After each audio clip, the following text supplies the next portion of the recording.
Hey, what's going on, everybody? John here at Havokmkr Studio and FNP Wargamers. So today should be a bunch of videos are going to drop on both YouTube channels. So make sure that you hit that subscribe button, and if you would, leave a comment. I would love to know what you guys are thinking in your brain pans. And let's get into this. So right now we have covered pretty much every character except, well, for those that are about a month or so out. So we know that the Sinister Six, or maybe it's the Spider Foes. I forget what the team affiliation is called off the top of my head, but we know that the Lizard, Doc Connors, Mysterio, Craven the Hunter, and Carnage are right around the corner. We also know we have Miss Marvel. We've seen one of her miniatures. I still am adamant that she's going to be the first character with the giant growth or the giant size potential. We've seen the shrinking with Ant-Man and Wasp, but that's neither here nor there. And some other characters that I'm going to show you here just a little bit. So this week we're rounding out some of the characters. I think we're going to start seeing our first, I'm thinking tomorrow. It could be today, but I'm thinking tomorrow on Thursday, May 13th. We are going to see the first reveal of one of these characters, Mysterio, Craven the Hunter, the Lizard, or Carnage. Actually, I think we've already seen Mysterio, but we haven't seen the other three. I could be wrong.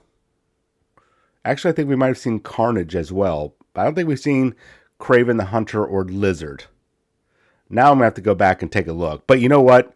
I'm very positive we have not seen Lizard and Craven the Hunter yet. So that's good news. That means that we're probably going to see one of them. I'm thinking tomorrow, possibly today, maybe Friday, but they're coming very soon. And then we'll get those wrapped up, and then we'll be able to go into some of the other newer characters that are still slated. We also still have Juggernaut, Moon Knight, Blob, and I believe Pyro. At least those were hinted at. So what we're probably also going to be seeing in the next month or so is the build-up for who is this? Who are these two people right here?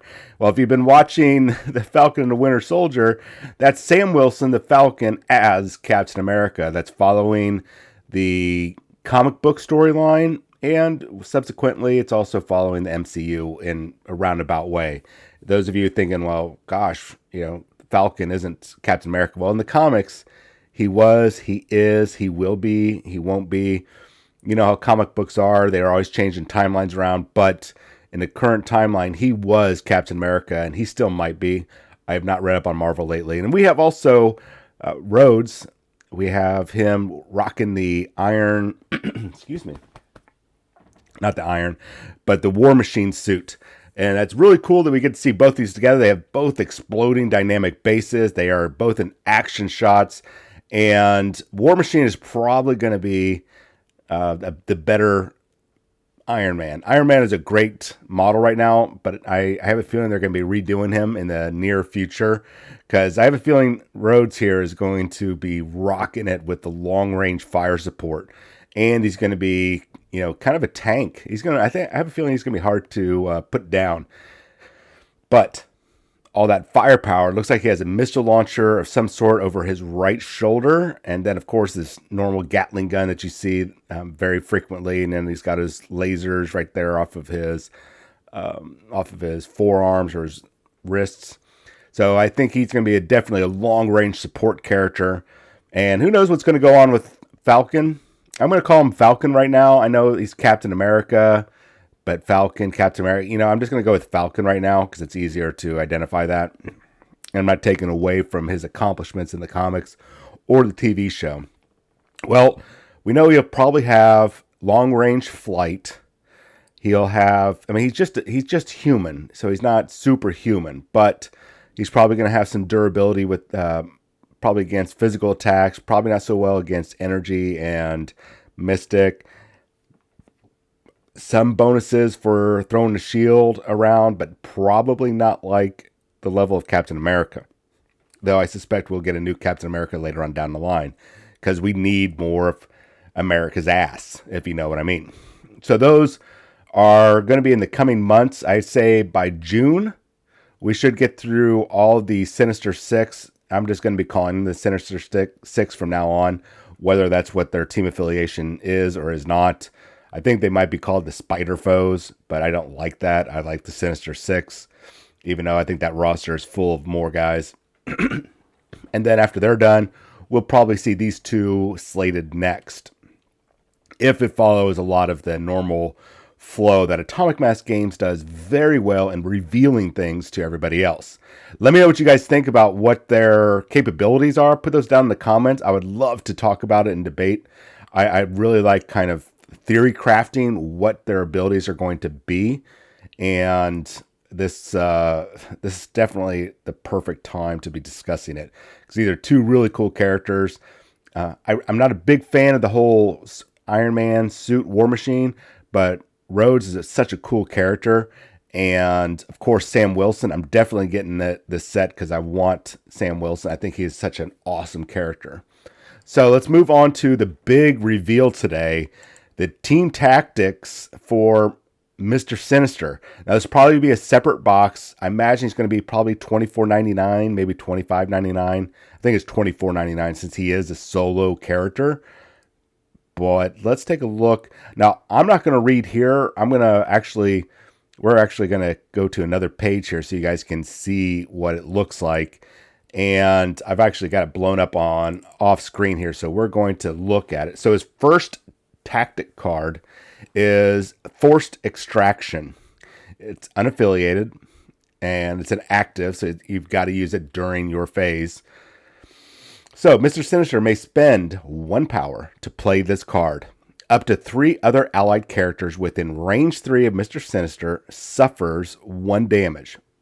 Why would you want to do that? Well, we're going to get into it for the next card and this card. So, for each damage that you caused, up to 3, you get genetic sample tokens equal to the amount suffered.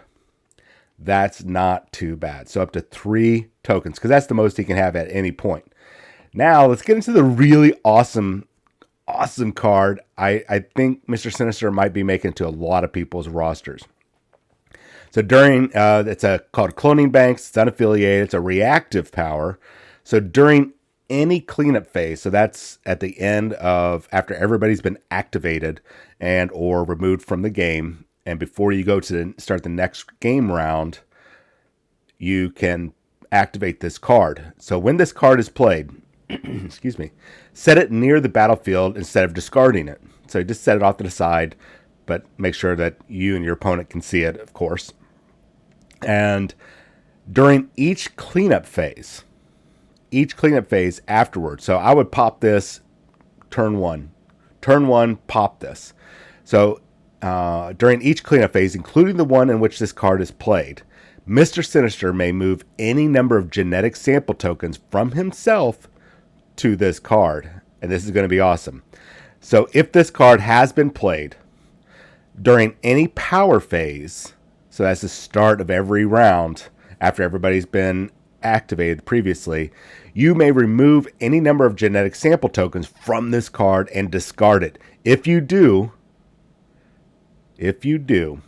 place an unused character from your roster with a threat value equal to half the number of genetic samples removed, or lower, into play within range 1 of an allied Mr. Sinister.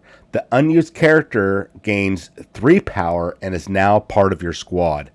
So, for those of you not familiar, when you sit down to play a game against somebody, and whether that's in a tournament setting or just casual play, you build up a roster of 10 guys or gals, 10 characters.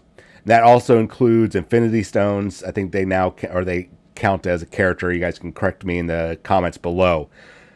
So you built that roster. You guys draw your cards to figure out. Both of you draw 1 card each to see what the scenario is, and then whoever has priority chooses which threat level they're going to use if there's a difference.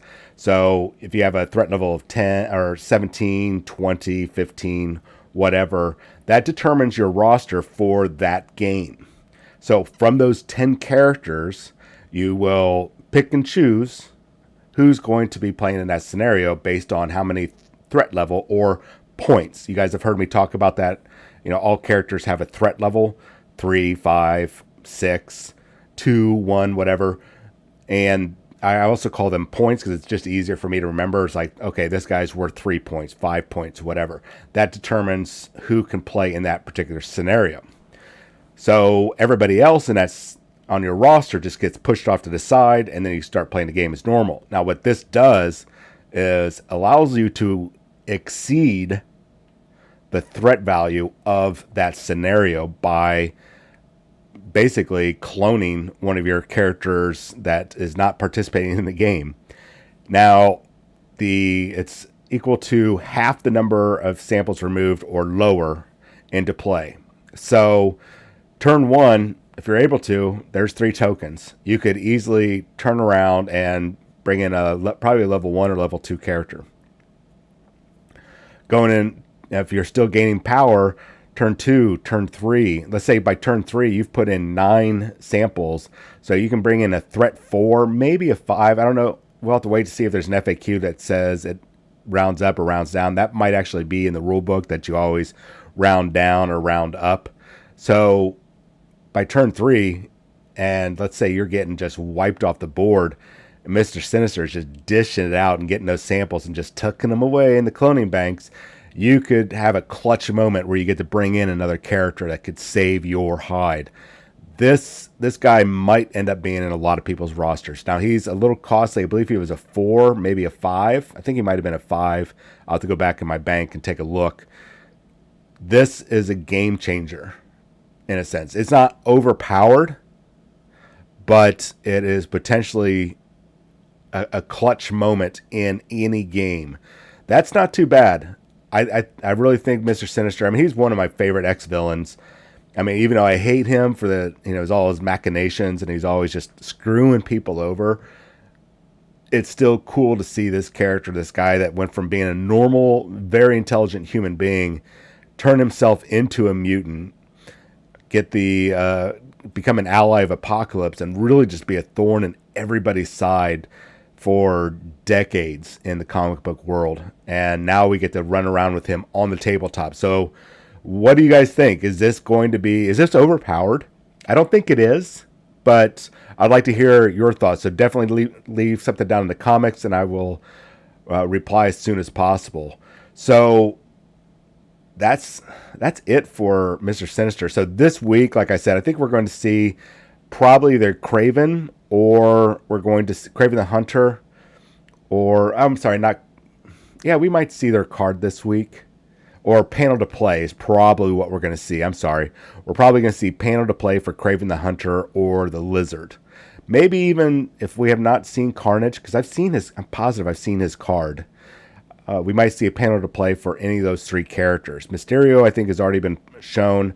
And once we get through those, then I believe it's going to be time for some of the other characters like Falcon and War Machine. So let me know what you guys think about all this stuff. Put something down in the comments, and I will reply as soon as possible. I've got 2 more videos that are coming out today, so make sure you watch for those, and I will talk to you later.